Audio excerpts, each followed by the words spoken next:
ಭಾರತದ ರಕ್ಷಣಾ ಸಾಮರ್ಥ್ಯವನ್ನ ಮತ್ತಷ್ಟು ಹೆಚ್ಚು ಮಾಡುವುದಕ್ಕೆ ಸಿದ್ಧವಾಗಿರುವ ರಕ್ಷಣಾ ಸಚಿವ ರಾಜನಾಥ್ ಸಿಂಗ್ ನೇತೃತ್ವದ ರಕ್ಷಣಾ ಸ್ವಾಧೀನ ಮಂಡಳಿ ರಫೇಲ್ ಜೆಟ್ ಹಾಗೂ P-8I ಕಡಲಗಸ್ತು ವಿಮಾನಗಳ ಖರೀದಿಗೆ ಅನುಮೋದನೆ ನೀಡಿದೆ ಅಂತ ವರದಿಯಾಗಿದೆ.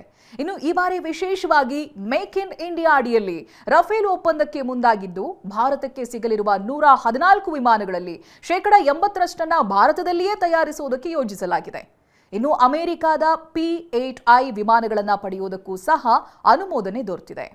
ಗುರುವಾರ ರಕ್ಷಣಾ ಸಚಿವ ರಾಜನಾಥ್ ಸಿಂಗ್ ಅವರ ನೇತೃತ್ವದಲ್ಲಿ ನಡೆದ ಸಭೆಯಲ್ಲಿ 114 ರಫೇಲ್ ಜೆಟ್ ಖರೀದಿಗೆ ಅನುಮೋದನೆ ದೊರೆತಿದ್ದು ಈ ತಿಂಗಳ ಕೊನೆಯಲ್ಲಿ ಫ್ರೆಂಚ್ ಅಧ್ಯಕ್ಷ ಇಮ್ಯಾನ್ಯುಯಲ್ ಮ್ಯಾಕ್ರಾನ್ ಅವರ ಭೇಟಿಗೂ ಮುನ್ನವೇ ಈ 3.25 ಲಕ್ಷ ಕೋಟಿಯ ಮೆಗಾ ಒಪ್ಪಂದಕ್ಕೆ ಗ್ರೀನ್ ಸಿಗ್ನಲ್ ದೊರಕಿದೆ. ಈ ಮೆಗಾ ಡೀಲ್ ವಿಚಾರವಾಗಿ ಕಳೆದ ತಿಂಗಳು ಜನವರಿಯಲ್ಲಿ ರಕ್ಷಣಾ ಖರೀದಿ ಮಂಡಳಿಯಿಂದ ಅನುಮೋದನೆ ಪಡೆದ ನಂತರದಲ್ಲಿ ಸ್ವಾಧೀನ ಪ್ರಕ್ರಿಯೆ ಮುಂದುವರಿಯುವಂತ ಮೊದಲು ಪ್ರಸ್ತಾವನೆಗೆ ಭದ್ರತೆಯ ಕ್ಯಾಬಿನೆಟ್ ಸಮಿತಿಯಿಂದ ಅಂತಿಮ ಅನುಮೋದನೆ ಪಡೆಯಬೇಕಿದೆ.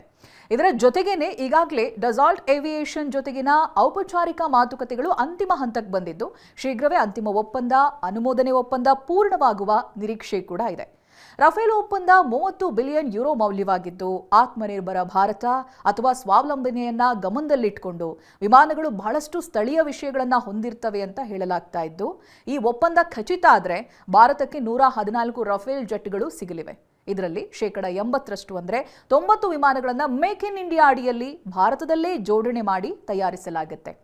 ನೌಕಾಪಡೆಗೆ ಶಕ್ತಿ ತುಂಬಲಿರುವ ಯುಎಸ್ನ P-8I ಒಪ್ಪಂದ ಕೇವಲ ಭಾರತೀಯ ವಾಯುಪಡೆಗೆ ಮಾತ್ರ ಅಲ್ಲ, ನೌಕಾಪಡೆಯ ಶಕ್ತಿಯನ್ನು ಕೂಡ ಹೆಚ್ಚಿಸುವಲ್ಲಿಯೂ DAC ಗಮನವಹಿಸಿದ್ದು ಈಗಾಗಲೇ ನೌಕಾಪಡೆ ಬಳಿ 12 P-8I ಇದೆ.